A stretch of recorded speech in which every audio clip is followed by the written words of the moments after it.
Depuis 1989, des centaines d'acteurs du débat public sont venus échanger avec des étudiants et un public toujours plus large. Année après année, tous ceux qui ont participé à la Cité de la Réussite ont modestement essayé d'apporter leur pierre au débat citoyen. Partager des connaissances, s'intéresser, s'étonner, questionner, apprendre et comprendre les autres, telles sont les valeurs simples que nous avons essayé de promouvoir depuis 2 décennies. De la philosophie à l'être, de l'économie au développement durable, des fondements et de l'équilibre de nos sociétés, le partage est au cœur de ce qui fonde, construit et fait grandir l'humanité. Cette année, la Cité de la Réussite a décidé d'appeler ses participants à partager.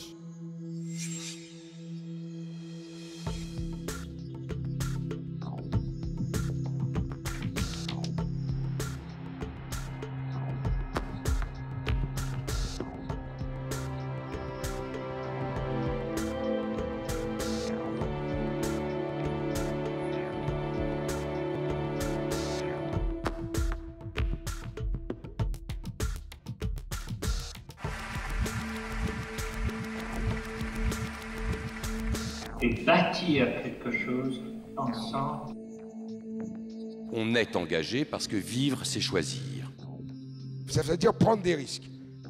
La réussite ou le succès, c'est une succession d'échecs qu'on surmonte, qu'on contourne.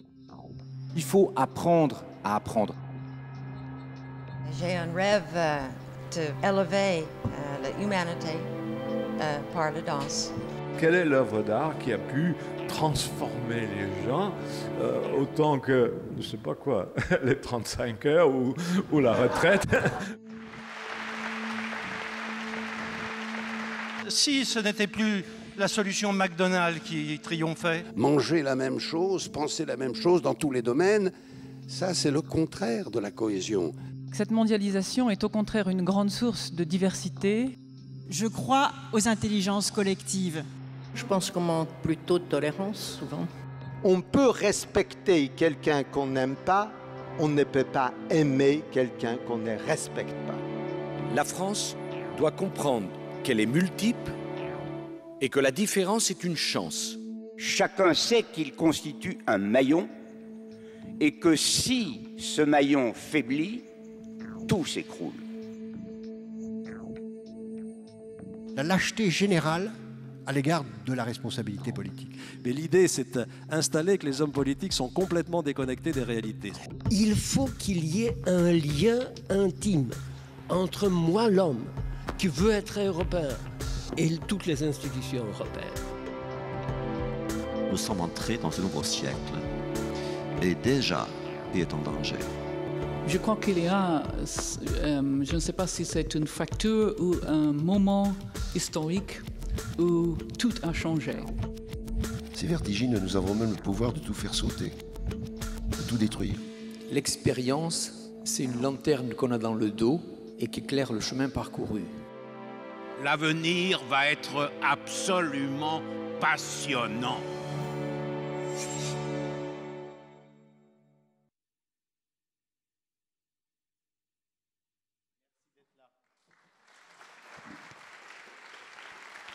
Merci beaucoup.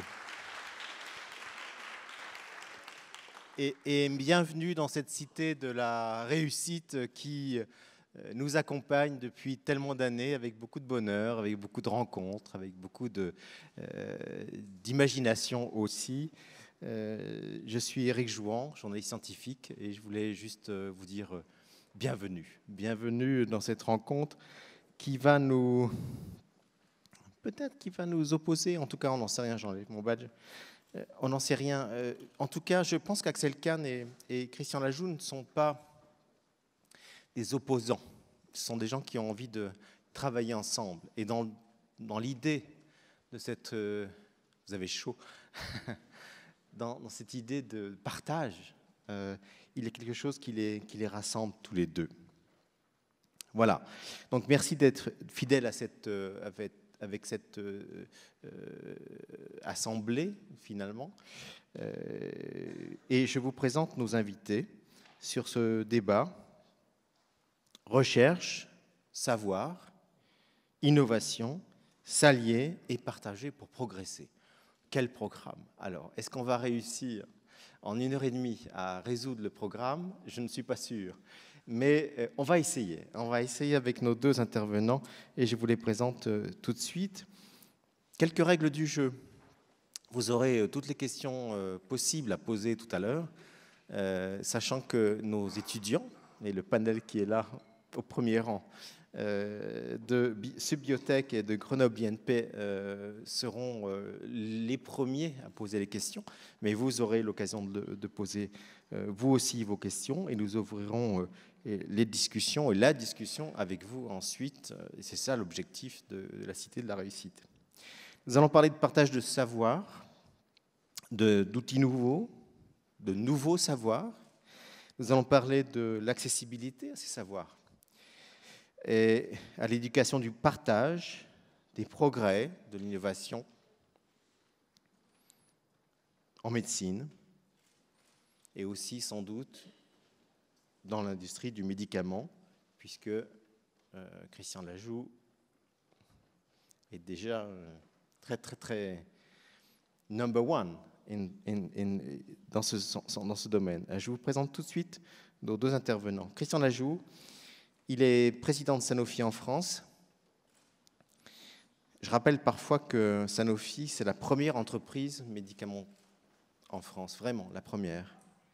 49 sites, dont 9 en R&D, et dans cette recherche et développement, c'est presque 2 milliards d'euros pour Sanofi, mais c'est aussi 26 sites en production, 4 en distribution et 10 en administration, 28 000 collaborateurs et un tiers des emplois de l'industrie pharmaceutique en France. C'est énorme. Je vous demande d'accueillir Monsieur Christian Lajoux.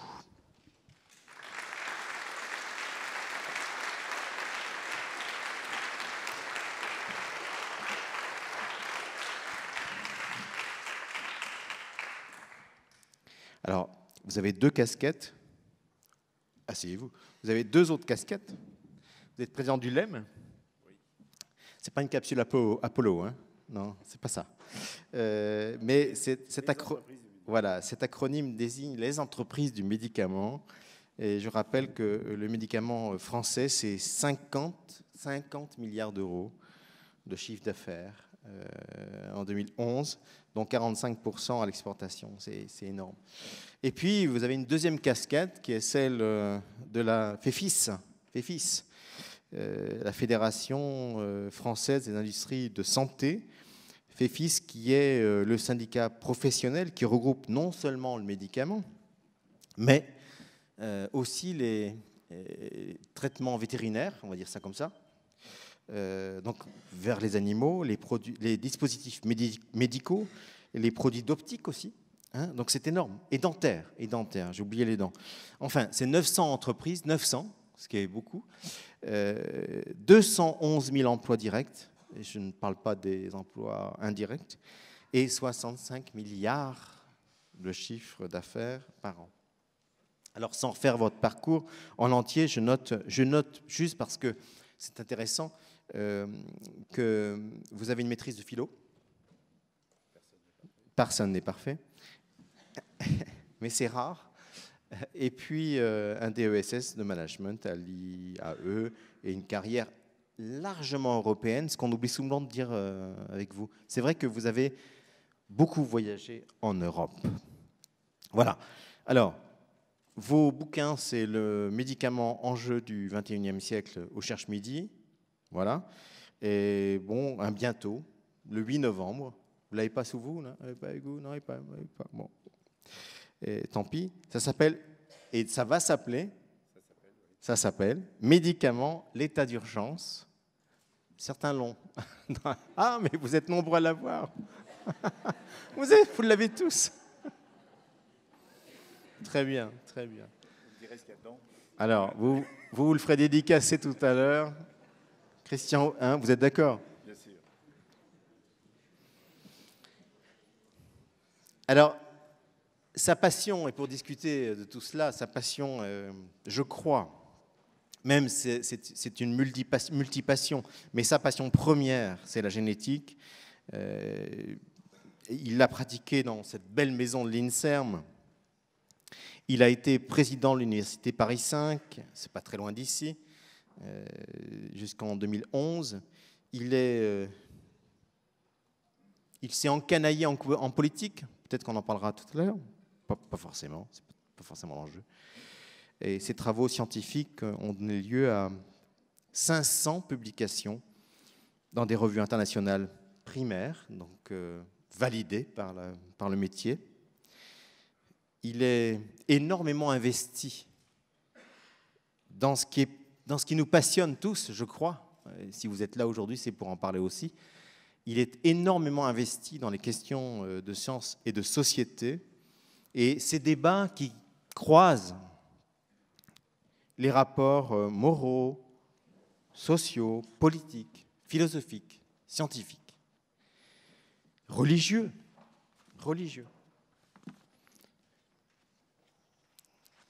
16 livres déjà. Tous croisent les chemins de la science et de la morale des citoyens, de leurs attentes, de leurs valeurs. Je vous demande d'applaudir monsieur le professeur Axel Kahn.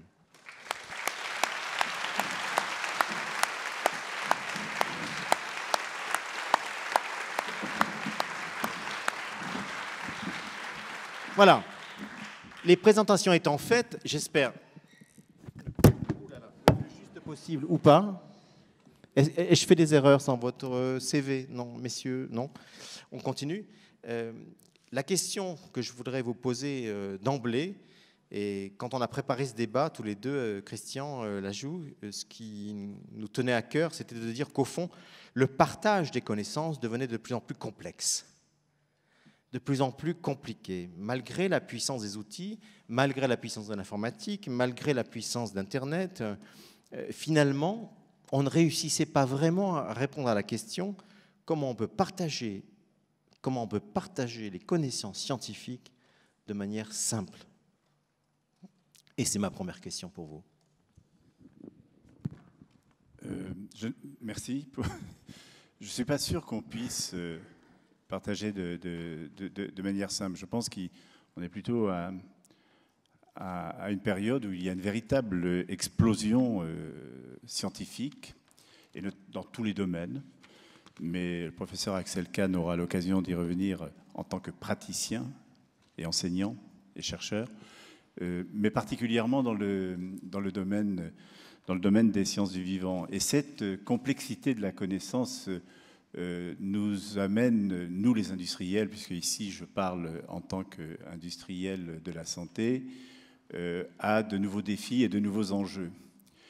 Et le premier défi, c'est d'abord prendre la conscience, même si quelquefois cette conscience a peut-être été un petit peu tardive de la part des industriels. Il y a eu longtemps une période, la fin des années 90, où la recherche privée avait le sentiment de détenir à elle seule la connaissance, enfin grandement à elle seule la connaissance, et puis où la recherche publique avait aussi le sentiment d'avoir sa vérité, entre guillemets, par rapport à l'évolution de cette connaissance. Et ces temps sont révolus et je m'en réjouis, parce qu'aujourd'hui, les chercheurs se sont rejoints, les chercheurs se sont retrouvés face précisément à ce que vous appelez, et je pense que c'est vrai, la complexité de cette connaissance et la nécessité de se l'approprier, parce que la difficulté aujourd'hui, c'est l'appropriation de la connaissance à défaut de sa simplification, et puis savoir ce que l'on en fait, dans le domaine de la santé, puisque le thème de ces sessions, c'est le partage. Il y a des partages qui sont évidents. Le premier partage, c'est la santé de chacun d'entre nous, et puis c'est surtout la perte de la santé. Chacun de nous, à un moment donné, va être confronté à cette perte de la santé. Et très précisément, le domaine dans lequel s'inscrivent les entreprises que je représente aujourd'hui ont pour finalité de tenter d'apporter des solutions à cette perte de santé, à faire reculer la maladie. Donc on est face à une complexité énorme et à une évolution rapide de l'information, et la question de son appropriation se pose en termes nouveaux. Je vais prendre un exemple pour illustrer ça. Tout est dans Google ou ailleurs. Il y a de moins en moins de choses dans les têtes, et les Américains parlent de plus en plus à propos de chercheurs, des empty heads, c'est-à-dire les têtes vides. Ça ne veut pas dire que ces têtes vides n'ont pas un rôle à jouer, mais ce sont des têtes vides par rapport au passé. Quand vous lisez Voltaire, par exemple, moi je lisais récemment le dictionnaire philosophique de Voltaire, vous êtes surpris par la somme de connaissances qu'il a dû accumuler, vraisemblablement dans des interactions avec beaucoup d'autres personnes. Mais aujourd'hui, la connaissance, on sait où elle est, ou on sait à peu près où elle est. Et ces empty heads ont un nouveau rôle à jouer dans la société, notamment dans le domaine de la recherche, c'est de synthétiser, articuler, générer des projets à partir d'une connaissance évolutive rapidement, qui n'est pas précisément, qui n'est plus précisément, pour une partie d'entre elles, dans leur mémoire. Ce qui amène aujourd'hui un certain nombre d'acteurs dans le domaine de la recherche, enfin du moins tel que nous les voyons nous, à être plus dans un rôle de gestionnaire, le mot n'est pas très joli, pas très heureux, de gestionnaire de cette connaissance, pour la rapprocher d'autres connaissances et pour être davantage dans une approche de comment je traduis cette connaissance dans le domaine qui est le mien en progrès thérapeutique, et avec une certitude, c'est qu'on ne le fera pas seul. Aujourd'hui, donc, la complexité appelle nécessairement à l'alliance, au partage et à une recherche qui doit s'ouvrir de plus en plus. Je vous parlais à dessein des clivages qui existaient et puis des certitudes qu'il y avait dans le camp du public, dans le camp du privé. Aujourd'hui, le maître mot, c'est l'open innovation, c'est la nécessité effectivement de partager avec un certain nombre de questions qui se posent sur, j'en parlais avec un étudiant tout à l'heure avant de venir, sur le brevet, sur la propriété intellectuelle, par exemple, sur des questions comme ça. On est dans un partage qui n'est plus statique. C'est, à mon avis, un des points de cette évolution actuelle. Le partage doit être de plus en plus dynamique. Et la temporalité de la certitude, entre guillemets, parce que je ne voudrais pas trop parler de certitude, est de plus en plus courte. Et ce qui illustre aujourd'hui cette explosion des connaissances, c'est la capacité à les remettre en question, à les relire, à les réécrire, et ensuite en refaire à nouveau une nouvelle synthèse qui passe par l'utilisation des outils puissants informatiques que nous avons aujourd'hui à notre disposition.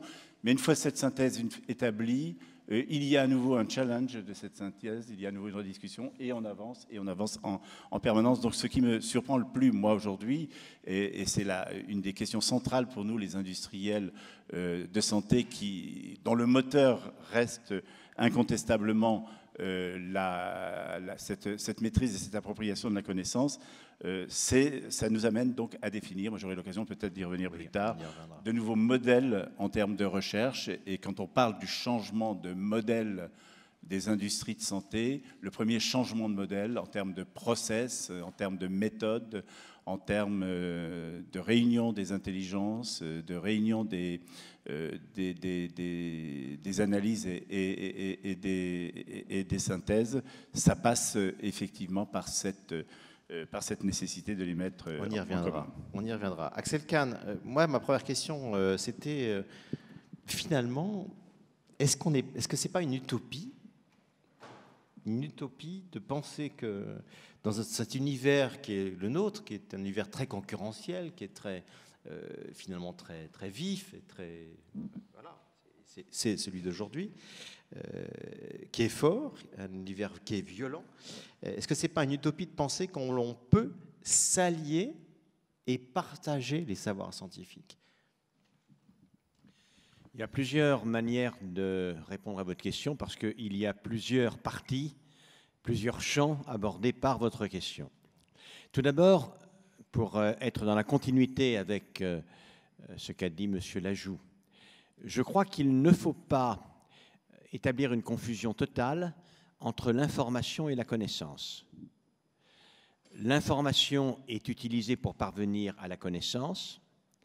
Pour l'essentiel, c'est l'information qui est largement disponible et diffusée par le moyen des nouvelles technologies de l'information et de la communication.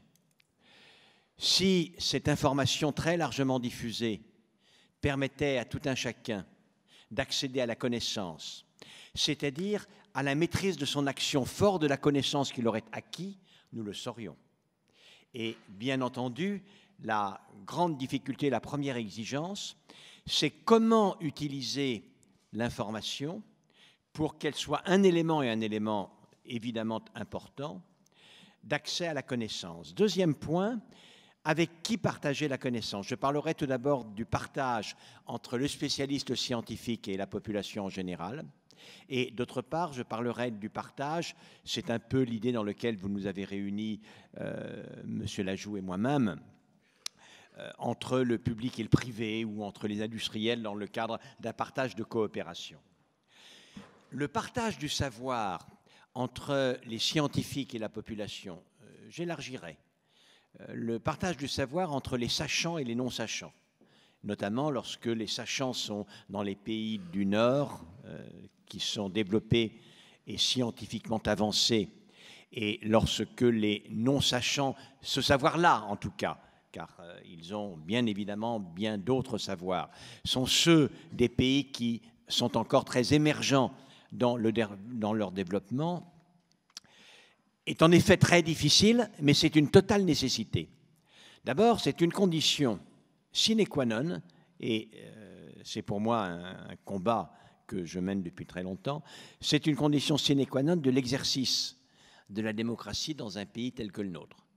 Car enfin, les éléments les plus importants dont dépend notre avenir et l'avenir de nos enfants, c'est pas tellement, en réalité, même si les uns et d'autres on a pu s'engager, c'est pas tellement qui se trouve à la présidence de la République ou bien à Matignon. Les éléments les plus fondamentaux, c'est quelles seront les solutions que nous retiendrons en matière énergétique, en matière de distribution de l'eau, en matière de politique sanitaire, en matière de politique agricole, en matière de prise en compte du changement climatique, en matière de solutions trouvées à la transition énergétique, les énergies fossiles étant appelées évidemment inexorablement à décroître à partir d'un certain moment donné, sans doute une dizaine d'années pour ce qui est des produits pétroliers, en tout cas le pétrole liquide, un peu plus tard pour ce qui est du gaz. Et ou bien on considère que ces choses sont tellement techniques, tellement compliquées, que certes il y a des informations partout, mais les informations sans médiateur de la connaissance n'aboutissent pas à la connaissance, ça aboutit à un bruitage très souvent, un bruitage qui est une des réalités du débat démocratique.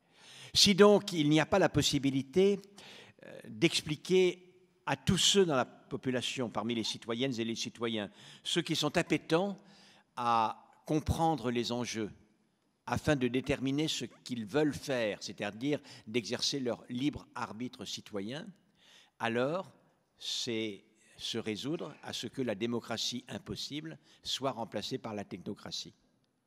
Par conséquent, si l'on veut qu'une démocratie réelle vive dans nos pays compliqués, il y a absolue nécessité, non pas à partager l'érudition, ça n'est pas possible, non pas à partager la connaissance la plus pointue.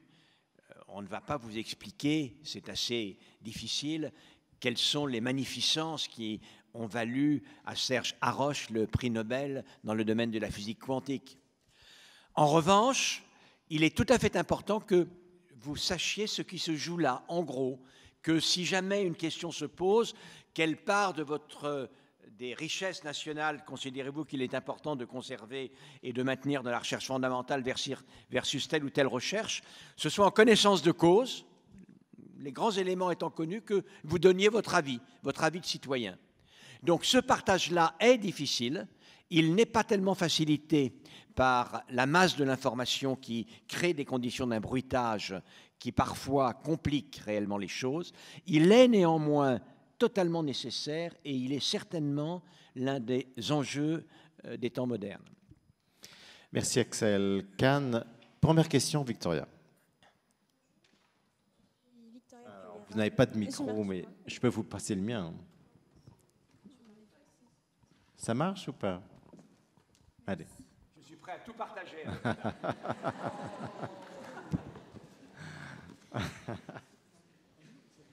Allez-y. Bonjour, je suis Victoria Poyera, étudiante à Subiotech. Oui, il faut parler plus fort par contre. Ma question s'adresse à Monsieur Kahn. Le véritable progrès scientifique, de la connaissance scientifique, n'est-il pas de la rendre audible et accessible à tous? Grosse question à laquelle vous avez partiellement déjà répondu et sans doute Christian Najou ajoutera son... Oui, en réalité, vous voyez, j'ai répondu par anticipation, du moins j'ai traité par anticipation cette question dont j'ignorais évidemment que vous alliez me la poser. Mais le progrès, qu'est-ce que c'est pour moi?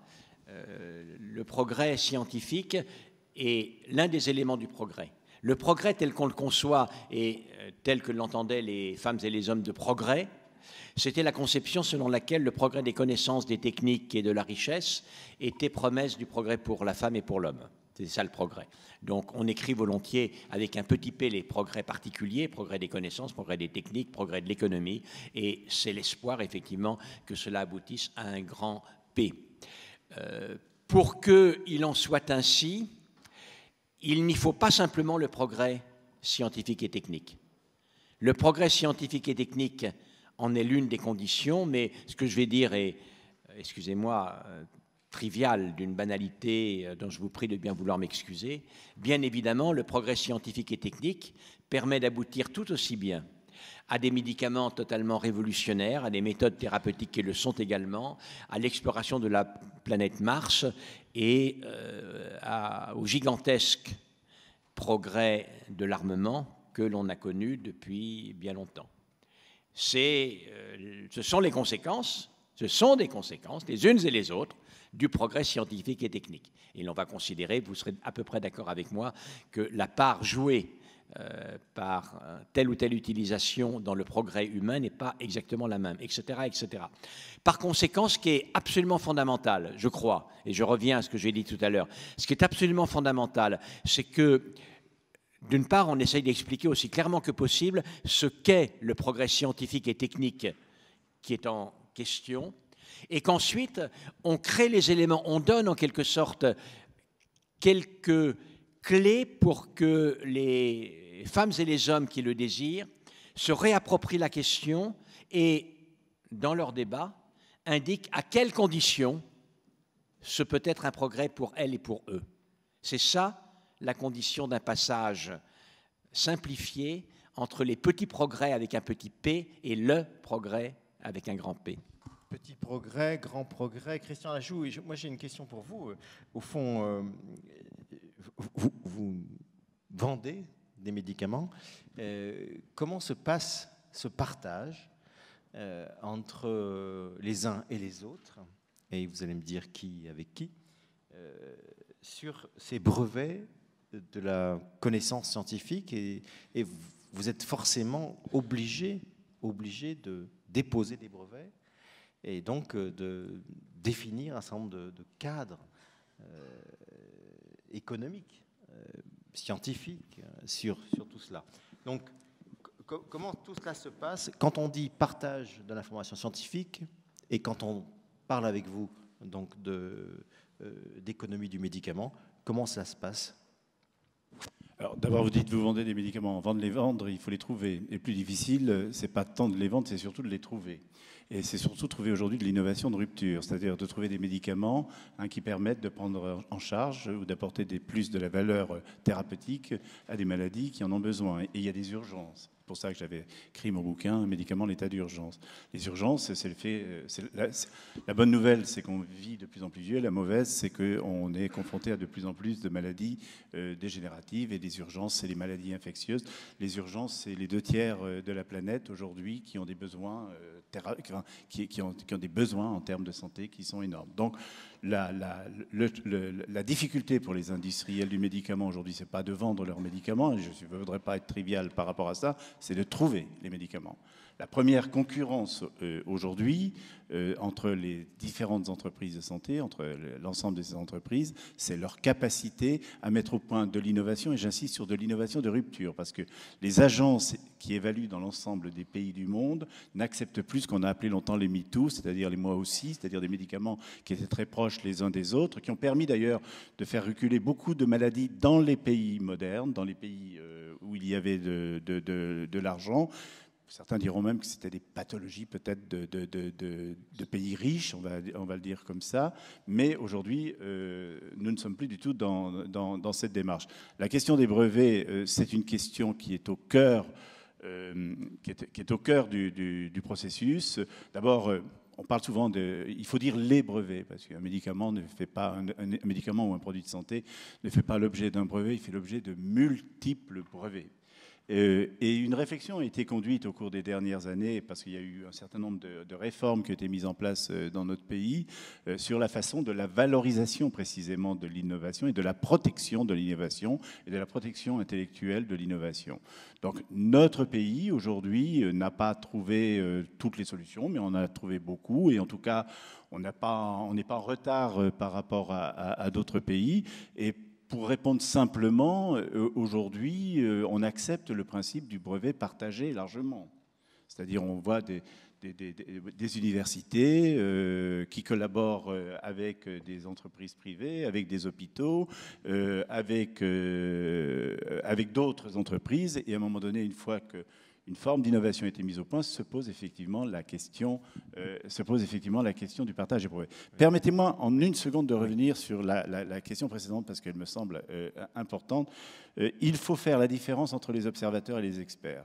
Oui, je pense que les progrès de la science doivent être audibles, doivent être saisis par la population, et il faut vraisemblablement donner les éléments de décodage à la population pour qu'ils comprennent le cadre dans lequel va s'exercer cette évolution de la connaissance, les progrès de la science, mais ne confondons pas les observateurs, y compris les observateurs de talent, et je pense souvent à la presse, dont je me garderai bien de faire la critique parce qu'elle participe de la démocratie, mais ne confondons pas les observateurs avec les experts. Je vais prendre deux exemples rapides et je n'aurai pas besoin de les illustrer, vous comprendrez. L'affaire Mediator, quand les experts ont-ils été entendus, pour reprendre votre question, quand ont-ils été audibles? Ça ne veut pas dire qu'ils ne se soient pas exprimés, mais était-il audible dans l'émotion légitime qui s'est manifestée à ce moment-là? Et je prendrai aussi l'exemple du vaccin de la grippe A, H1N1. Quand les experts ont-ils été audibles, un peu plus peut-être que dans l'affaire Mediator?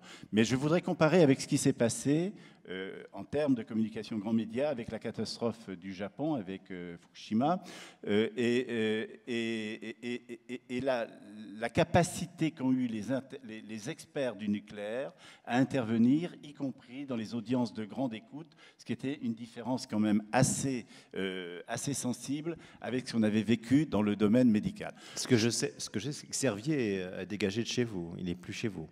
Oui, non, mais ça c'est anecdotique et c'est accessoire. Mais je vais reprendre un exemple récent, un tirage à près de 200 000 exemplaires dans même mes maisons d'édition. Donc je suis content pour mon éditeur, d'un bouquin dans lequel il y a une foultitude, pardonnez-moi de le dire comme ça, d'âneries ou de choses imprécises. Il y a aussi des choses qui sont très vraies, qui a valeur aujourd'hui d'expertise, et où je suis désespéré par le silence à la fois des autorités de santé, même si elles commencent un petit peu à se manifester, excuse-moi Jean-François, et par le silence des experts qui sont concernés par ces questions, même si, bien sûr, ces experts commencent, je veux saluer l'initiative du professeur Bergman, entre autres, même si certains de ces experts commencent maintenant à se manifester et à comprendre qu'il ne faut pas laisser le débat médiatique uniquement aux experts autoproclamés.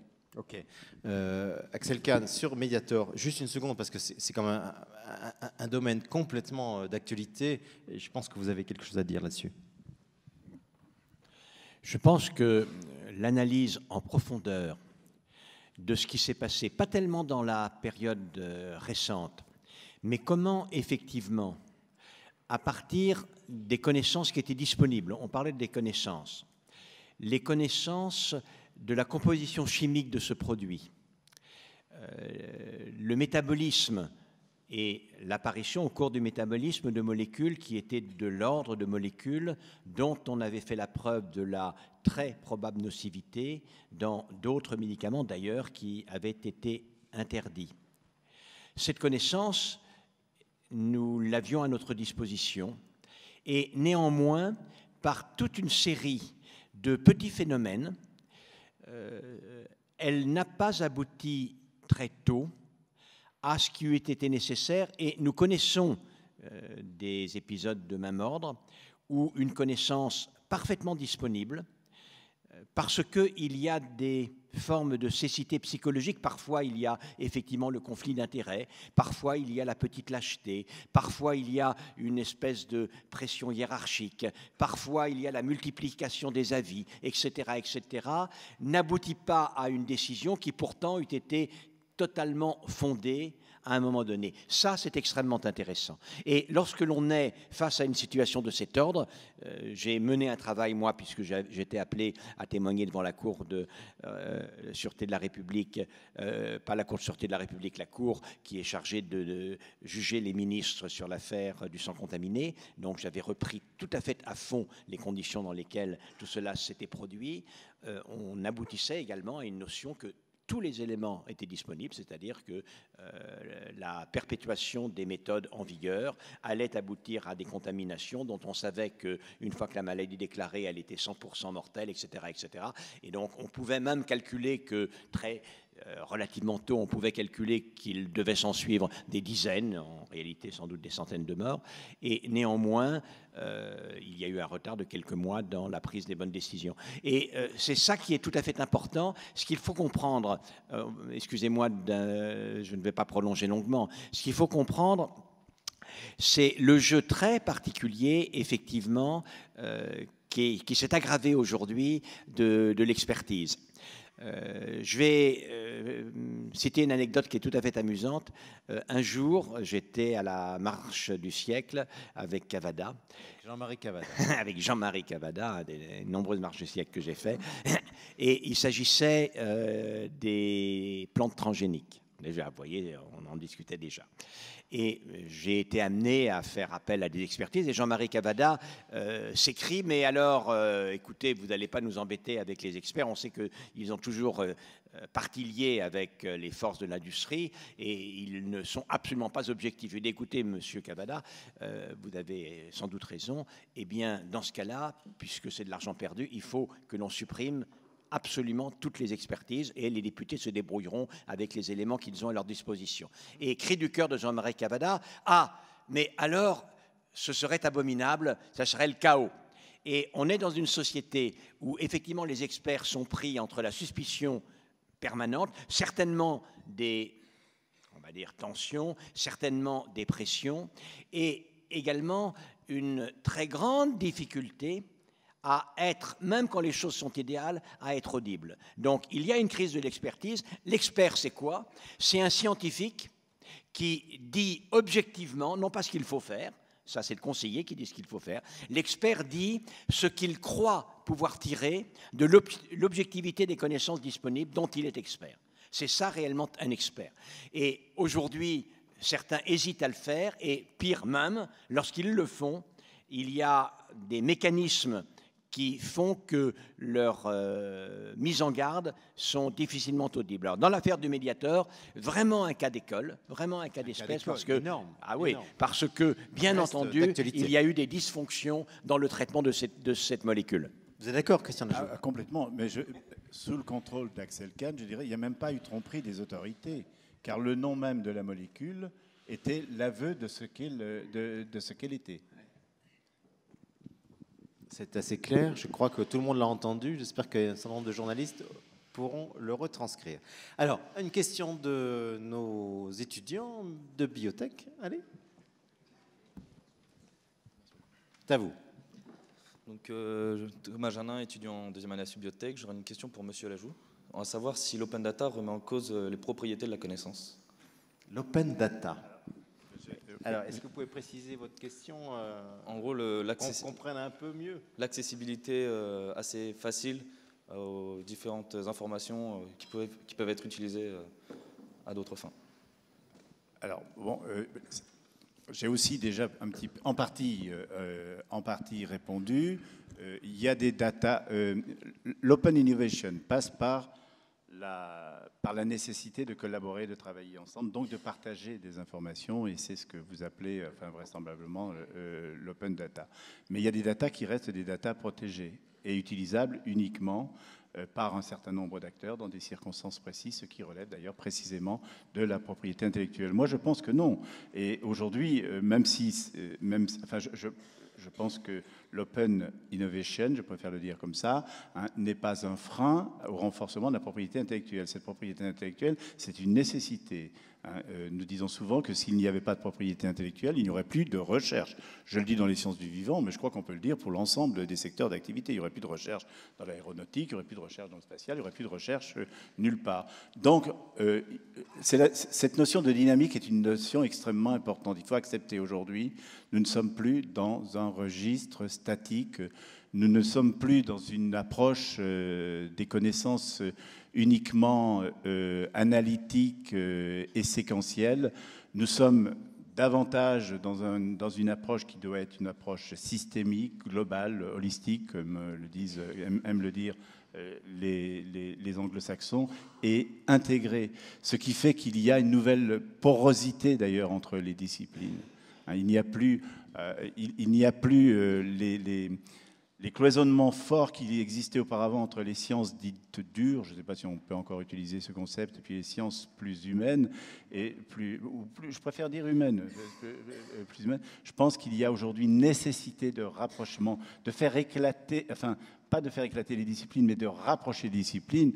Et le professeur Axel Kahn le sait très bien, puisqu'il a été un des animateurs extrêmement actifs de cette volonté à travers le presse, je vais faire un petit peu de publicité pour le presse Paris-Sorbonne Cité, puisque nous sommes dans ce cadre-là qui a très précisément pour objectif de rapprocher les sciences dures des sciences humaines. Et moi, je pense qu'il y a qu'il y a aujourd'hui un nouveau champ de réflexion par lequel passe, de façon à ne pas perdre de vue votre question, par lequel passe, je ne vais pas dire l'évolution de la propriété intellectuelle, parce qu'il faut que la propriété intellectuelle soit quelque chose de lisible et de pérenne, mais qui passera vraisemblablement par la nécessité d'interprétations qui amèneront à conclure différemment demain des contrats.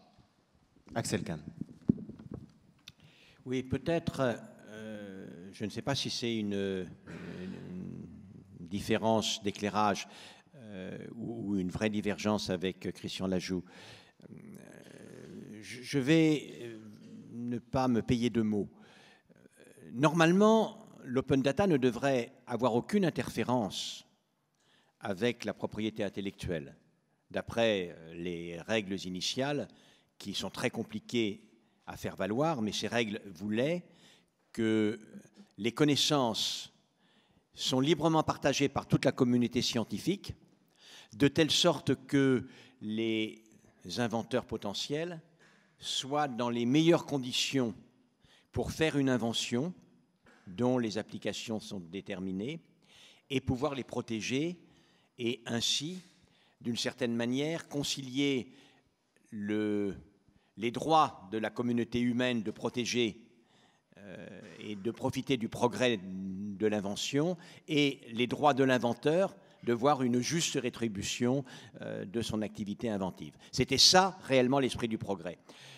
En réalité, la difficulté qu'il y a à séparer totalement la connaissance, la découverte de l'invention a abouti à ce que la frontière soit de plus en plus ambiguë. Elle l'a été de manière très importante dans le domaine des sciences du vivant, avec les séquences prises, avec la propriété intellectuelle prise sur les séquences d'ADN. Et pour l'avoir vécu, d'abord pour avoir représenté la République française dans le fameux débat avec les NIH en 92, lors de la première tentative de prendre des brevets sur les séquences partielles d'ADN complémentaires, depuis ça s'est largement étendu, et aussi pour avoir traîner mes guêtres du laboratoire public à l'industrie. J'ai été directeur des sciences de la vie de Rhône-Poulenc, un des ancêtres, l'un des composantes de Sanofi Aventis aujourd'hui. Je peux vous dire que cette confusion aboutit parfois à un véritable cauchemar qui n'est nullement dans l'intérêt des citoyennes et des citoyens et du progrès scientifique. Un exemple que je me rappelle du temps où j'étais directeur des sciences de la vie de Rhône-Poulenc, des résultats biologiques intéressants laissaient suggérer une voie incertaine, très amont, mais néanmoins originale, pour essayer de mettre au point des thérapeutiques contre le cancer de l'intestin, le cancer du côlon. Extrêmement important, un des cancers tout à fait majoritaires. Les études en propriété intellectuelle de ce qui était nécessaire pour accéder aux connaissances protégées par brevet afin de mener cette recherche extrêmement incertaine a abouti à ce que l'on renonce à s'y engager. Voilà. Tout simplement parce qu'en effet, la connaissance, certes partagée en open data, était certes partagée, mais protégée. Et protégée notamment pour toute utilisation industrielle. Donc il y a eu une évolution qui, il ne faut pas se le cacher, a été préjudiciable, et je crois à l'intérêt des citoyennes et des citoyens, et en réalité au progrès tel qu'il est entre les mains des industriels. Oui, partager le savoir, partager l'innovation, on est au cœur du problème et c'est bien, c'est bien. Juste un petit commentaire et qui n'est pas en contradiction avec ce que dit Axel Kahn. Il y a aujourd'hui une nouvelle forme d'urgence quand même par rapport aux sciences du vivant qui amènera peut-être à moins de tergiversation quant à la volonté partagée précisément de trouver une solution. Donc tout va avancer. Les étudiants ont des questions. À vous, monsieur. Et après, je vous passe la parole, absolument. Oui, oui. Bonjour, alors Vincent Knuchel de Grenoble INP. Donc moi, je voulais savoir, suite à l'évolution qui a été faite dans le partage, peut-on maintenant imaginer un nouveau système économique dans lequel les entreprises qui sont pour l'instant concurrentes pourraient créer ensemble une synergie pour aller vers une innovation, pas de la recopie et des petites avancées, faire de la vraie innovation et avoir un nouveau système économique qui marcherait sur la base du partage voilà. Des connaissances. Des connaissances. C'est pour monsieur Lajoux. Je crois. Vous regardez Axel Kahn, mais j'ai l'impression que c'est pour monsieur Lajoux. Oui, la réponse est oui. Cette question est intéressante. Alors, il y a deux choses dans votre question. Il y a le modèle économique et il y a la façon dont doivent travailler les différents acteurs en France, ensemble, pardon, pas qu'en France, ensemble. Pour la première, les acteurs doivent partager, oui. Aujourd'hui, si vous voulez, il y a une règle dans la recherche dans les sciences du vivant, c'est mettons en commun nos savoirs, enfin ça a été dit, c'est-à-dire on travaille ensemble, et on travaille ensemble y compris avec l'idée de partager des brevets. Et les brevets sont partagés, il faut le savoir, quelquefois, entre une entreprise privée, une grande entreprise privée, une petite entreprise privée, un hôpital, parce que l'hôpital, et notamment en France, mais pas uniquement en France, est un endroit où on fait de la recherche clinique, et un certain nombre d'instituts de recherche. Je pourrais vous donner des exemples, et des exemples significatifs. Johnson & Johnson aux États-Unis sur le sida, les collaborations que vous avez eues à un moment donné entre Roche et Genentech. Alors vous me direz, ça c'est des fusions-acquisitions, mais il y a d'autres formes de partenariat. En France, il faut le dire aujourd'hui, avec Avisan, qui permet de regrouper l'ensemble des instituts de recherche, il y a une volonté de collaboration forte entre Avisan, les entreprises privées, et à nouveau les hôpitaux, hein, parce qu'il ne faut pas oublier par exemple que sur la région parisienne, avec la PHP, nous avons le plus grand hôpital européen, et l'hôpital c'est à la fois un lieu de soins, un lieu d'enseignement et un lieu de recherche clinique. Donc on assiste là maintenant effectivement au nouveau partage de cette collaboration. Alors maintenant le modèle économique, moi je dirais juste une chose sur le modèle économique, c'est plus une réflexion que je lance comme ça et qu'on pourra reprendre aujourd'hui. Le modèle économique dans l'industrie du médicament, c'est un modèle dual, c'est-à-dire où vous avez une stratégie économique de l'innovation, avec des médicaments qui sont quand même assez chers, parce que le retour sur investissement implique qu'ils soient très chers, où vous avez une stratégie low cost qui est le générique. Moi, je regrette souvent que nous ne soyons pas parvenus comment dirais-je, à flexibiliser davantage les modèles économiques de cette industrie. Alors, il y a des initiatives. Il y a des initiatives qui concernent le groupe pour lequel je travaille, mais GSK, également d'autres sociétés, ou Novartis, qui est le modèle de développement, par exemple, d'anti-infectieux dans les pays les plus défavorisés, avec des modèles qui favorisent le prix coûtant ou la faible marge, de façon à produire, enfin, qui permet de produire localement des médicaments contre la malaria, des choses comme ça. Je pense que notre modèle économique reste quand même un modèle économique de pays riches, pas complètement adapté aux pays plus pauvres ou aux pays émergents. Et on l'a vu, je ne veux pas revenir sur la sinistre, je dis bien sinistre histoire de Pretoria, qui heureusement a fait bouger les choses, mais il y a nécessité effectivement de flexibiliser aujourd'hui les modèles économiques de cette industrie du médicament, qui reste une industrie mondialisée, mais beaucoup plus à l'écoute de ce qui se passe dans les différentes régions du monde. Intéressant. Alors, Christian Lajoux, le journal du dimanche, il n'y a pas longtemps, c'était le 7 octobre, 3 professeurs de médecine appellent à une réforme de la pharmacopée.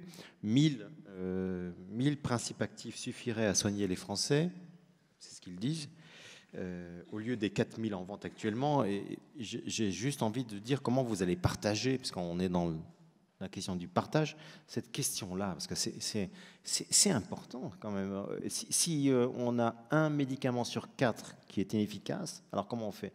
Ça, c'est une question pour Axel Kahn. Ah bon? Ah ben c'est bien, vous allez vous partager la chose, c'est bien. Axel Kahn? Non, mais vous avez sans doute, il ne vous a pas échappé que Christian Lajoux a déjà répondu par anticipation à cette question et à ce problème particulier. Voilà. Mais il y a dans l'information scientifique, parce que c'est vraiment une question de l'information scientifique. D'abord, si le fait est pour ce en quoi le fait est avéré.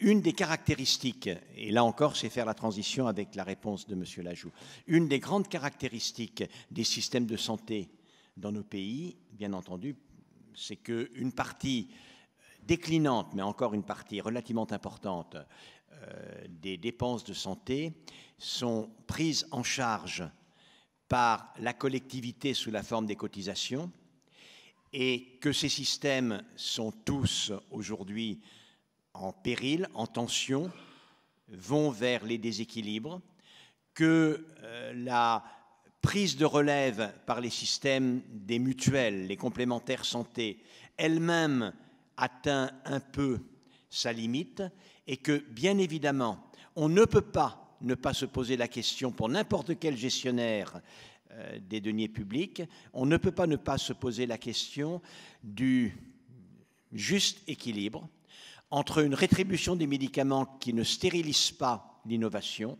mais également une rétribution de médicaments qui n'aboutit pas, in fine, à accepter le désastre du système solidaire de prise en compte de la santé.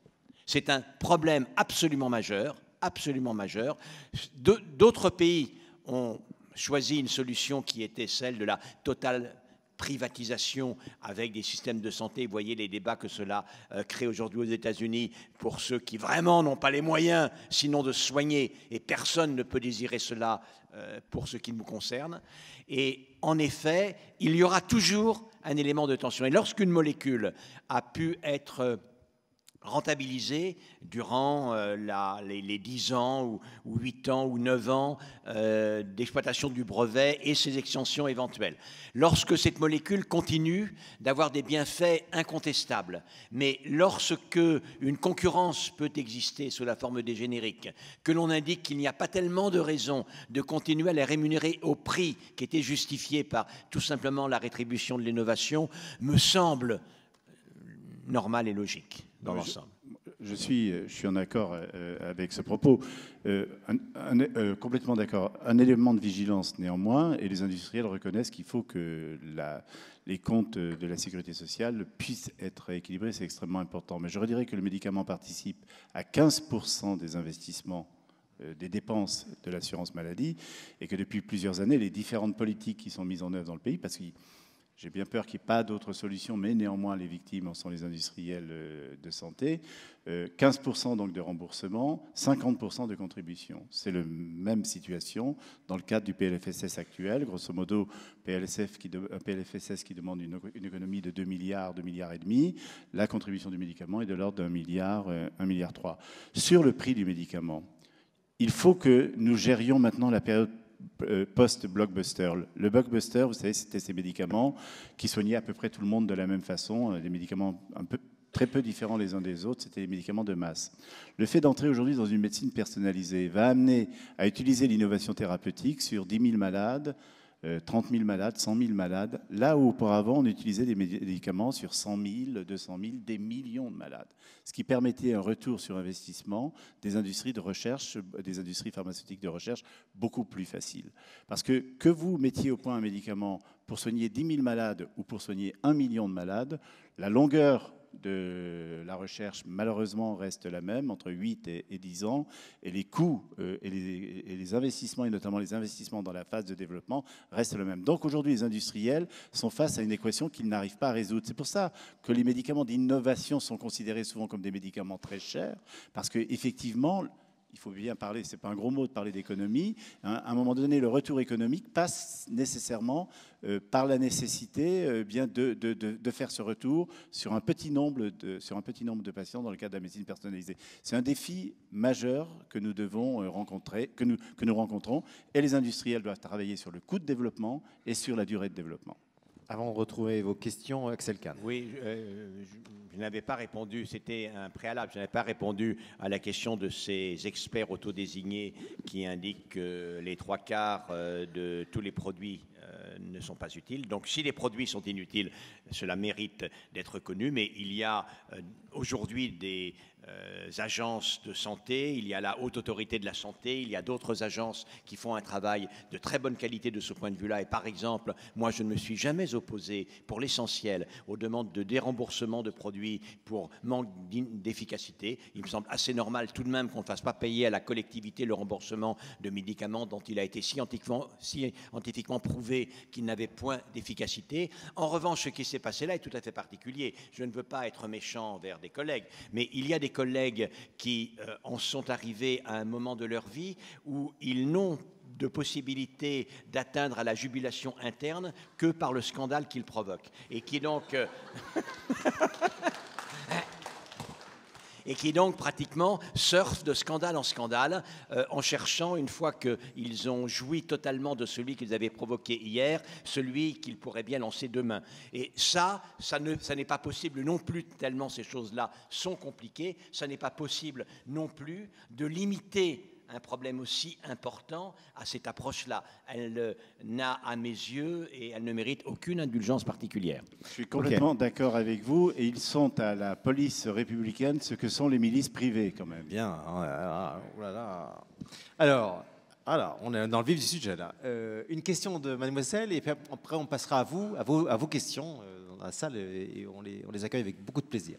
Mademoiselle. Bonjour, Zélie Payet, étudiante à Subiotech. Ma question porte sur la formation des ingénieurs. Pensez-vous que les valeurs d'humanisme et de partage y soient suffisamment présentes?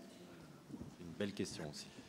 Alors, j'ai été le parrain d'un très très très grand nombre d'écoles d'ingénieurs et de grandes écoles.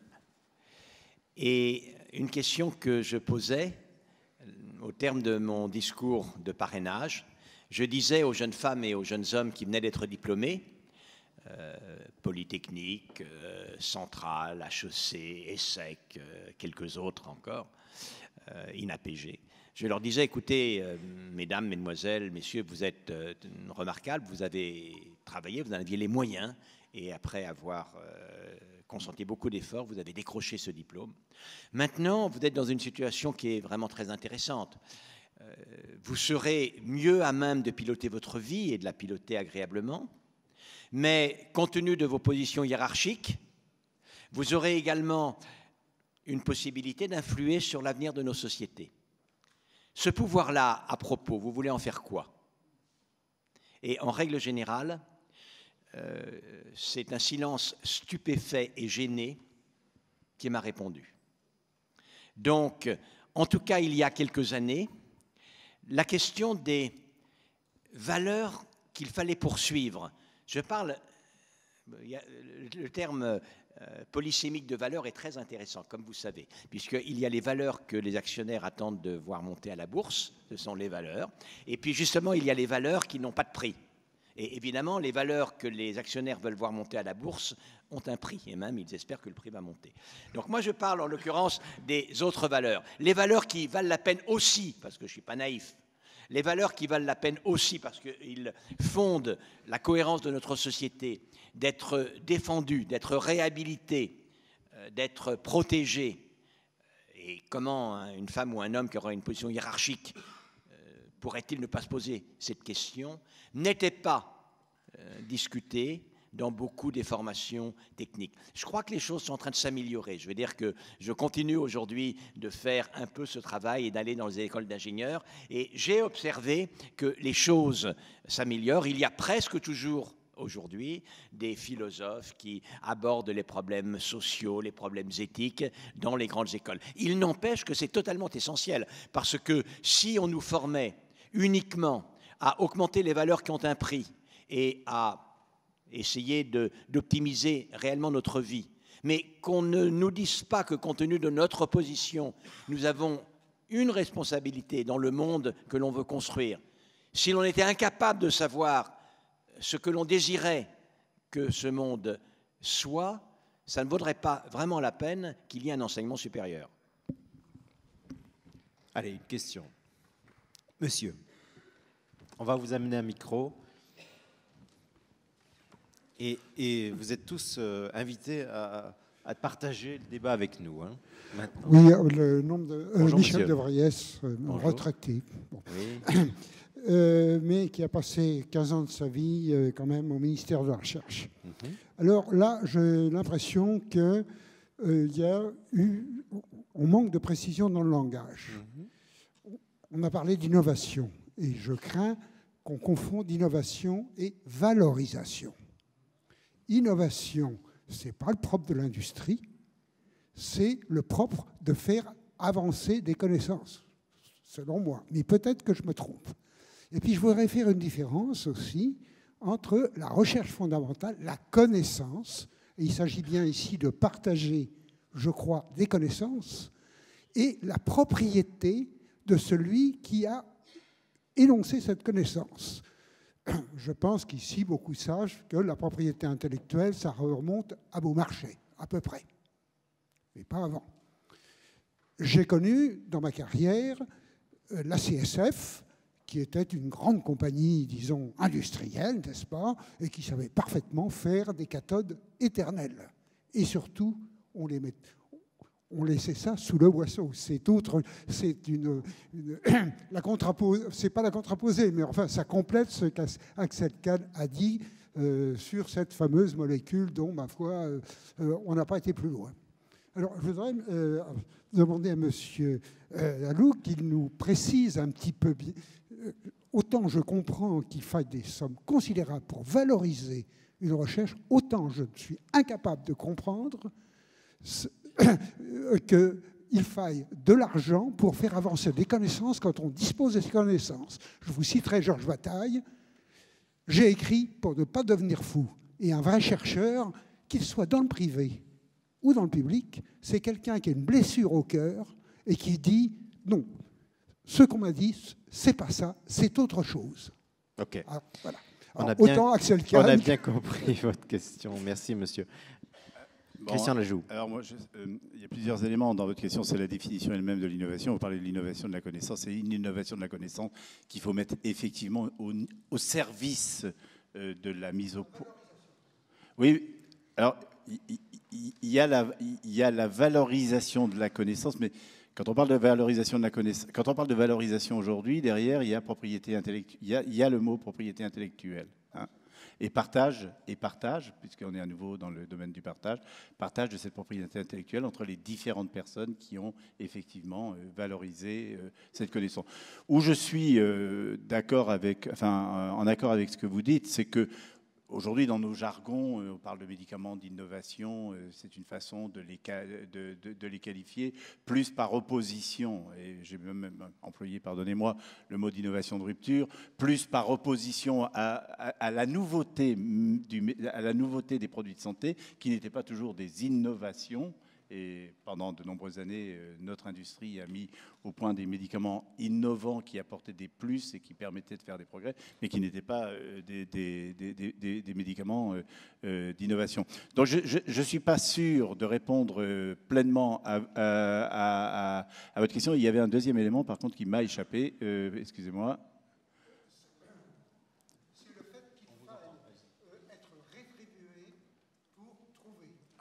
Ah oui, puis le prix. Alors,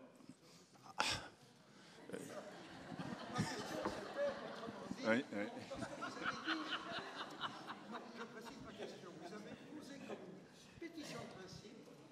Oui. D'avancement de la connaissance que s'il y avait rétribution, oui. Bon. Alors, bon, j'ai pas dû être clair parce que je l'ai. Je pense pas qu'il le pense. Je l'ai pas dit comme ça. En revanche, j'ai parlé du coût de développement d'un médicament. Et là, je vais être très simple parce que quelquefois les gens disent mais pourquoi ils affichent des millions comme ça et des années. Mais qu'est-ce qu'ils font pour trouver aussi peu finalement, hein, pour mettre au point aussi peu.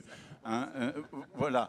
Alors donc, vous savez, vous avez deux stades. Vous avez dans R&D, recherche et développement, vous avez le R, c'est-à-dire c'est la mise au point d'une molécule médicamenteuse, par exemple. Et puis vous avez le développement, c'est l'utilisation de cette molécule médicamenteuse, enfin de ce médicament sur l'homme de façon à répondre à de multiples questions. Mais ça, vous le savez aussi bien que moi, puisque vous êtes dans le secteur. Hein, les dosages, la toxicité, la pharmacovigilance, les populations qui vont le mieux répondre. C'est ce point-là, c'est cette partie du développement aujourd'hui qui coûte de plus en plus cher et qui fait également l'objet d'une réglementation et du principe de précaution. Et je ne suis pas contre le principe de précaution. Et avec la nécessité également d'assurer la sécurité sanitaire des patients, qui montre l'ensemble des normes auxquelles nous devons répondre aujourd'hui pour mettre au point une innovation. Plein de questions, c'est génial. Professeur Axel Kahn, quand même, une réaction à ça. Oui, la recherche, ça coûte. Oui, alors moi quand j'ai commencé mon travail de recherche, pour l'essentiel, ça coûtait quand même, mais pour l'essentiel, effectivement, nous avions des boîtes de pétri, des tubes à essai, des Erlenmeyer, quelques colonnes en verre, etc. Aujourd'hui, une recherche dans le domaine du médicament, de la biologie, c'est immédiatement de la protéomique avec de la résonance magnétique, avec de la spectrométrie de masse, c'est de la diffraction aux rayons X avec de la cristallisation, c'est du laser, c'est de la confocale, c'est de la microscopie à 2, à 3, à 4 photons de plus en plus, etc. C'est-à-dire qu'en réalité, en dehors même du développement des médicaments et des essais cliniques qui valent effectivement la peau des fesses, la recherche elle-même a totalement quitté le monde de ce temps béni des dieux, où il fallait bien peu de choses, un peu plus que chez les logiciens qui se servent uniquement de leur cerveau, mais il fallait tout de même bien peu de choses pour parvenir à un concept important. Aujourd'hui, la recherche coûte très cher. La recherche en biologie aujourd'hui coûte très cher. Monsieur, présentez-vous s'il vous plaît. Oui, bonjour, je m'appelle Christophe Rabot, je suis chercheur au CEA.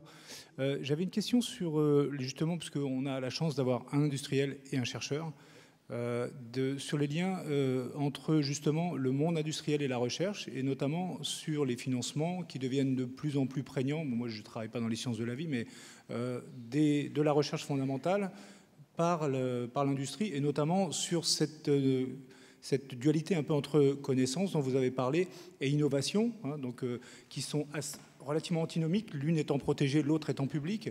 Et comment, justement, j'aurais voulu avoir votre position à tous les deux, parce qu'il y en a un qui est dans la recherche et l'autre dans l'industrie, sur comment vous voyez ce lien, justement, entre recherche fondamentale, qui est plutôt académique, et monde de l'industrie, et comment vous voyez les financements entre les deux. Nous sommes dans le sujet, il s'agit du partage, et ils vont vous répondre tous les deux. Alors, en fait, contrairement à ce que peut-être vous pensez, globalement, le financement de la recherche fondamentale par l'industrie, dans presque toutes les disciplines, a diminué ces dernières décennies. Il a diminué. l'industrie, compte tenu en particulier des frais liés au développement ultérieur, considère qu'elle n'a plus véritablement, y compris aux États-Unis, et je vais un tout petit peu parler du modèle américain, qu'elle n'a plus véritablement les moyens de financer la recherche dite fondamentale.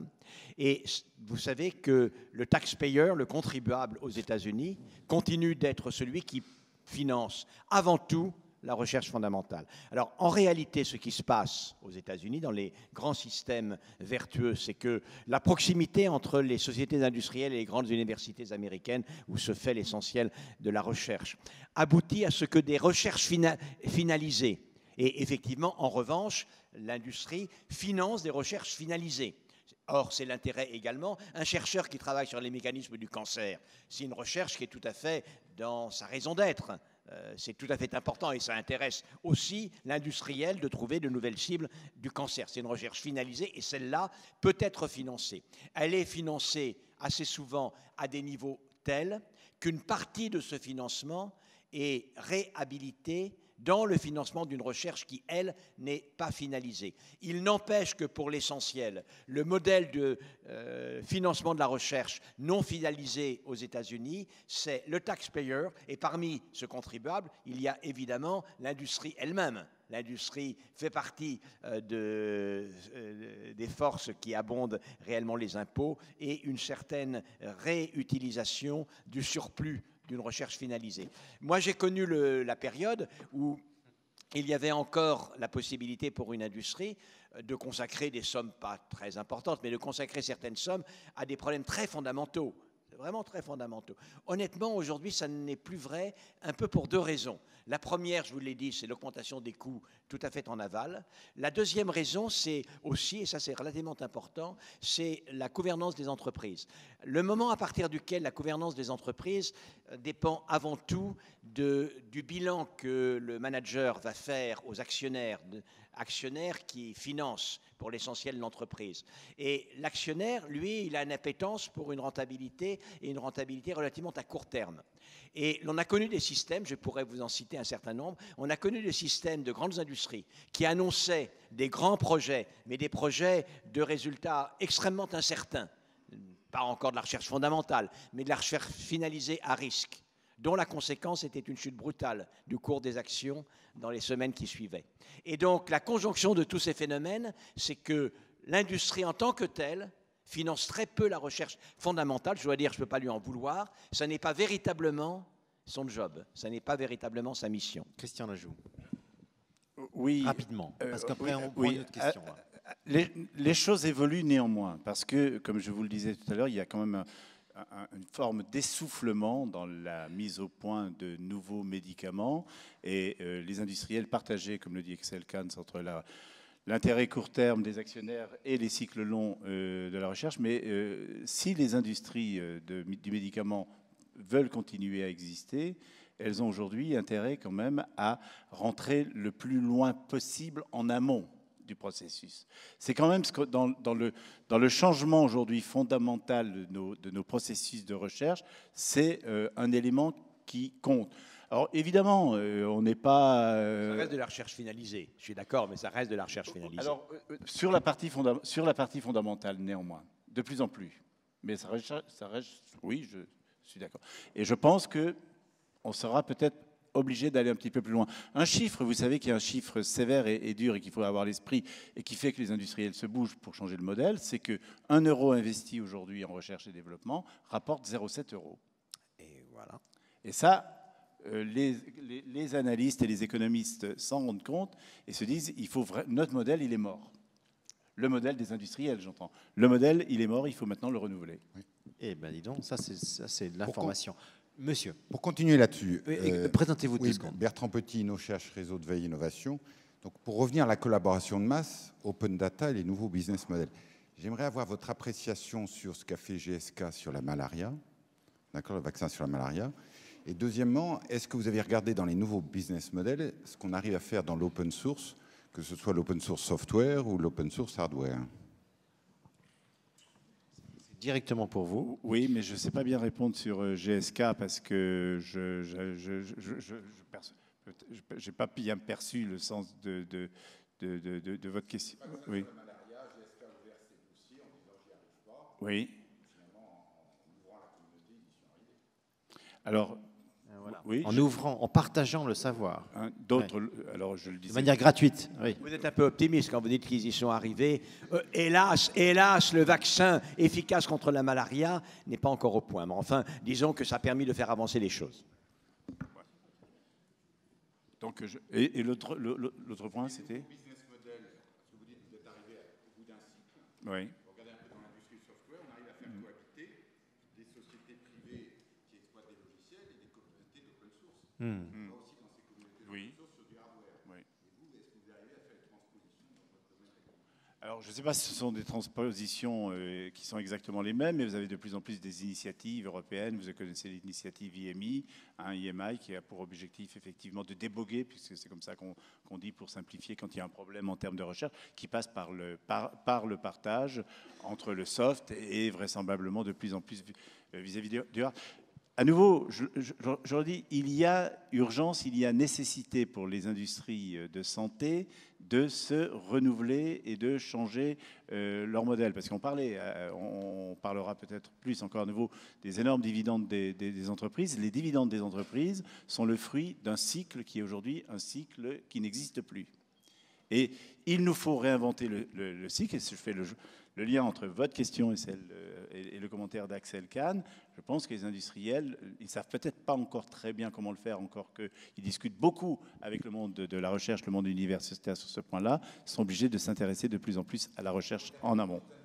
Oui, alors évidemment, alors évidemment, les modèles d'autres entreprises, d'autres secteurs sont des modèles qu'il faut absolument intégrer. Oui, bonjour, Damien Collin, étudiant à Subbiotech. Vous avez évoqué tout à l'heure les phases de développement au niveau des médicaments.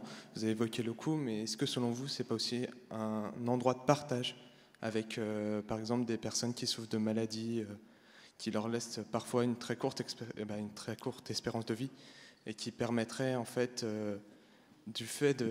à cause de cette durée, des phases de développement, qui ne leur laissent pas la possibilité à la fin des phases de développement d'avoir accès aux molécules? Alors, la réponse est oui, et puis après je pense que Axel Kahn sera plus pertinent que moi dans les commentaires qu'il va apporter. Aujourd'hui on parle beaucoup de médecine translationnelle, alors c'est un mot un petit peu qui peut-être pour certains d'entre vous est nouveau. Les Anglais parlent de from bench to bedside, c'est-à-dire de la paillasse qui n'existe plus, puisque maintenant c'est du système informatique, au lit du malade, de façon à partager le plus vite possible, effectivement, en intégrant l'expérience du malade qui devrait, je dis bien qu'il devrait de moins en moins être un cobaye et de plus en plus un acteur du processus de recherche. Cela fait aussi partie des nouvelles formes de recherche qu'on en est en train de mettre en place. Et bien sûr, je réponds à votre question, ça permet aujourd'hui ces essais à des populations d'accéder aux médicaments avec des obligations que les industriels doivent respecter. J'insiste là-dessus, notamment dans les pays les plus pauvres, parce que lorsqu'on met un patient dans une phase d'expérimentation, au bout de 4 mois, 5 mois, éventuellement, les industriels doivent s'engager à continuer à fournir le médicament. Et j'insiste, y compris dans les pays les plus pauvres. Y compris dans les pays les plus pauvres. Oui. Un commentaire, parce que c'est un grave problème éthique, ce que vous dites là, qui est... vous faites, en fait, sans citer le nom, vous évoquez le cas de ce que l'on appelle les utilisations compassionnelles. C'est-à-dire un médicament n'a pas encore toutes ses autorisations, n'a pas terminé ses tests, mais on a quelques éléments pour penser qu'il peut être efficace, et sans attendre une autorisation de mise sur le marché définitive, il va être utilisé à des fins compassionnelles. Alors, il y a un côté qui est évidemment qui va de soi, qui indique que face au désespoir de cette personne qui sait qu'elle n'a strictement plus rien à espérer, on devrait au moins lui permettre de participer à un essai qui n'est plus un essai de phase 1, qui est au moins un essai de phase 2, 3, dont on peut espérer éventuellement un premier résultat. Et également, il faut être d'une extraordinaire prudence, parce que le diable est dans les détails.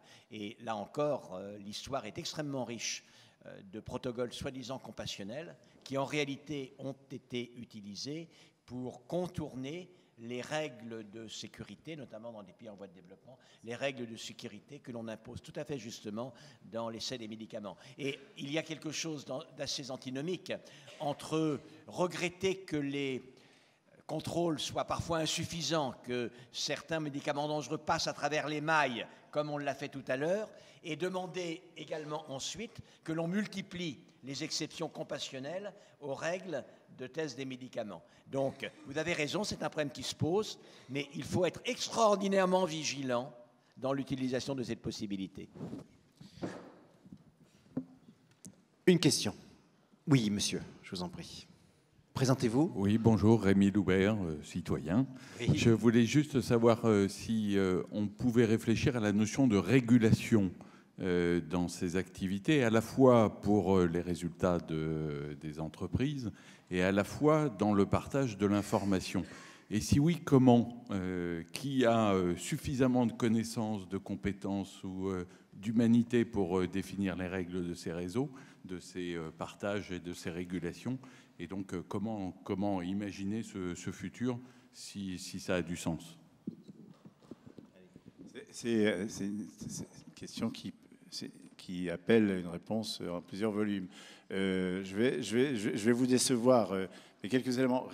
La régulation scientifique, premier point, le médicament est toujours sous le contrôle des autorités de santé. Du début... Non, c'est une partie, c'est une partie. Et les agences sanitaires dans le monde entier, et la France fait partie des pays qui ont des agences sanitaires solides et reconnues, les agences sanitaires assurent cette régulation. J'ai compris que dans votre question, il y avait également le côté économique, régulation, hein, comment faire en sorte qu'on privilégie la mission de l'industrie du médicament, pour parler de nous, qui est finalement de faire du progrès thérapeutique et de soigner les malades, et pas nécessairement l'intérêt court terme des actionnaires. Là aussi, il y a des systèmes de régulation qui existent, vous le savez, les assemblées générales des actionnaires, la présence des partenaires sociaux dans les conseils d'administration, et puis je vais le dire, le regard du citoyen quand même. Le regard du citoyen, et à nouveau, redisons-le, dans le monde dans lequel nous vivons, où la moindre information est partagée partout. Donc moi j'ai envie de dire que le regard sociétal, que le regard de la société est le régulateur, et que un industriel doit toujours répondre aux interpellations, bien sûr, de ses partenaires sociaux, aux interpellations du monde politique, aux interpellations de la société, mais sans jamais perdre de vue quelle est sa finalité, hein, sa finalité en termes...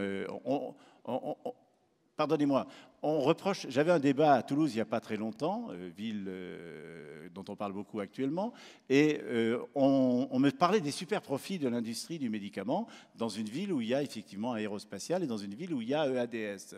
Et on disait, mais votre objectif, c'est de faire des profits, c'est de faire de l'argent.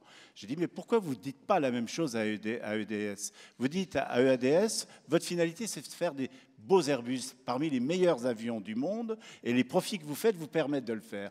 Moi, j'ai envie de dire que les médicaments procèdent de la même démarche. Les profits qui sont faits, qui sont nécessaires parce qu'on a besoin d'un actionnariat, qui doit être sous le contrôle que je viens d'évoquer, Assemblée générale, Conseil d'administration, enfin tout ça, mais c'est la même démarche. La finalité, c'est de faire des médicaments.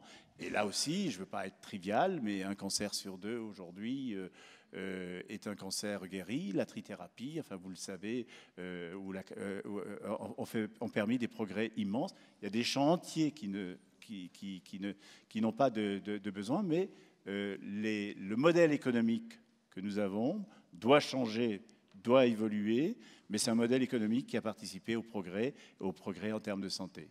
Axel Kahn, avant une dernière question ou deux. Oui, moi j'ai reformulé la question dans le sens où je l'ai compris.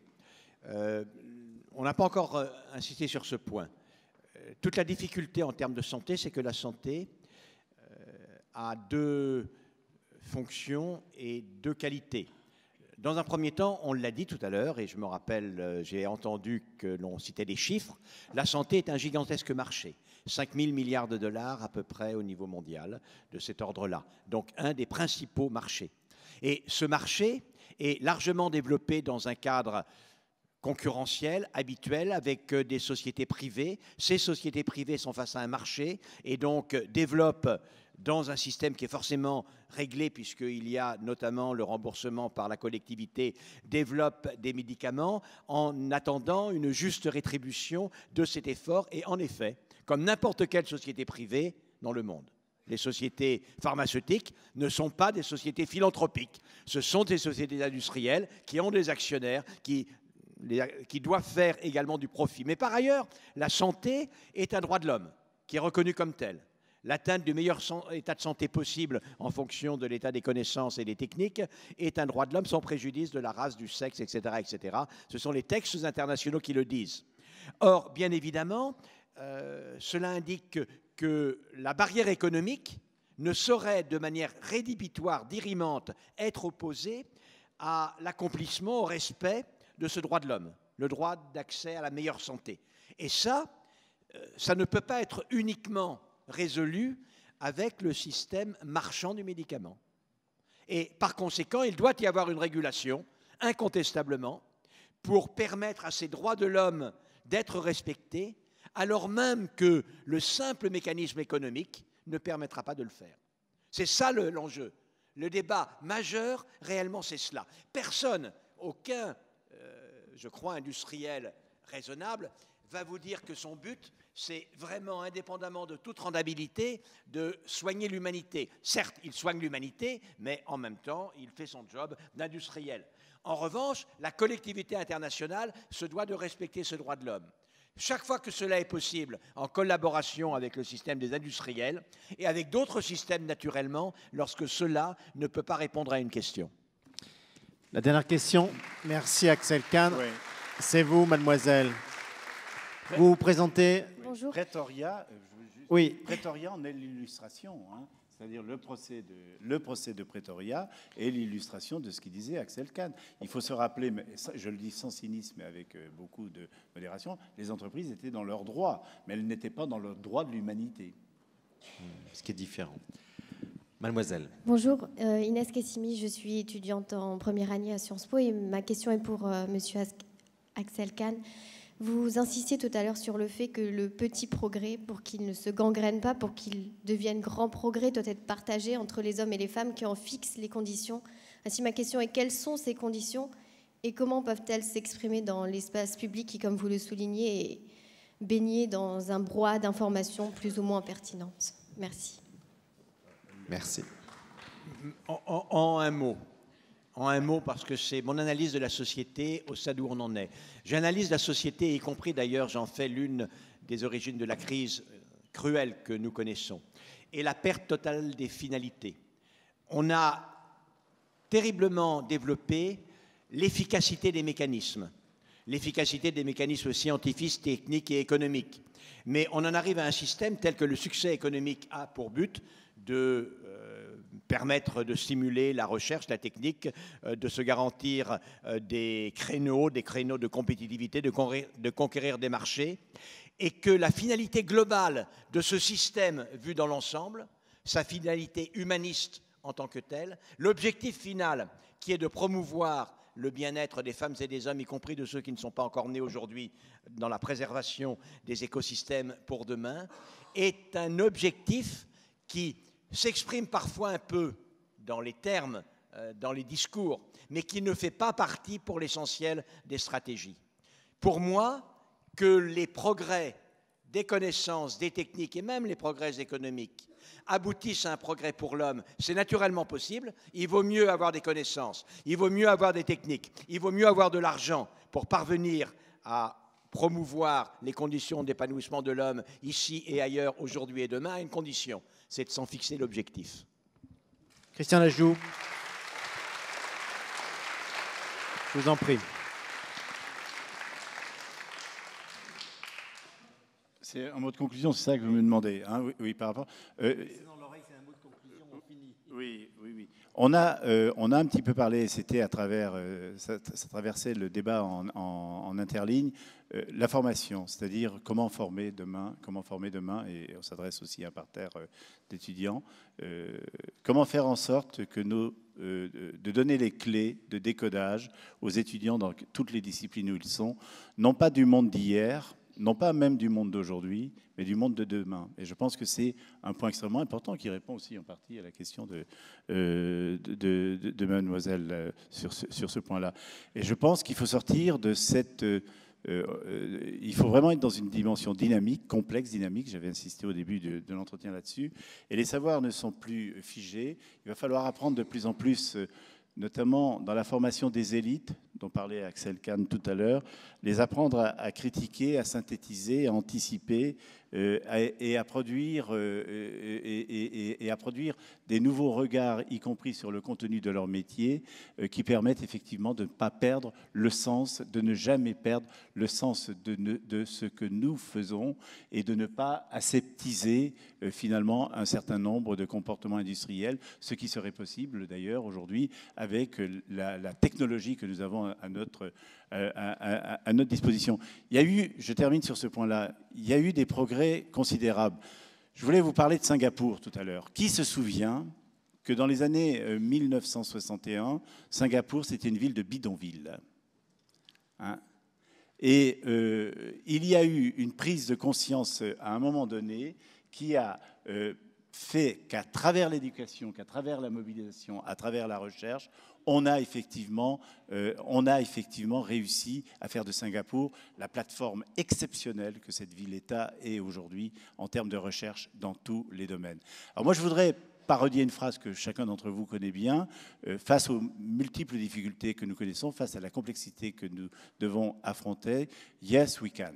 Yes, we can. Hein, on peut effectivement continuer à générer du progrès, de la valeur thérapeutique, du progrès scientifique, mais on doit rester des citoyens de ce monde et des citoyens concernés. Merci, messieurs.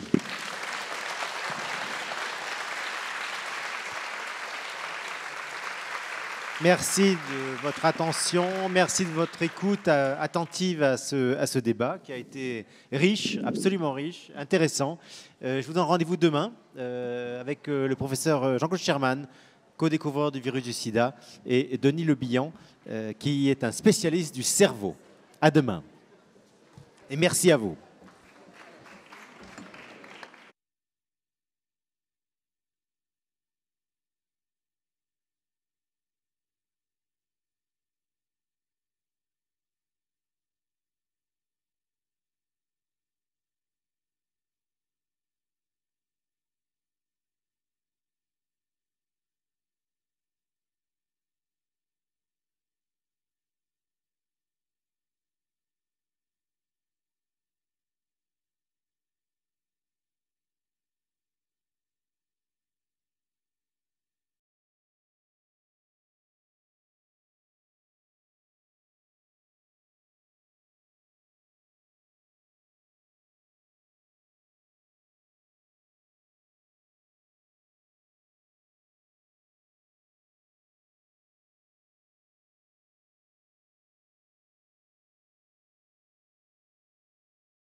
Petit progrès, grand progrès. Christian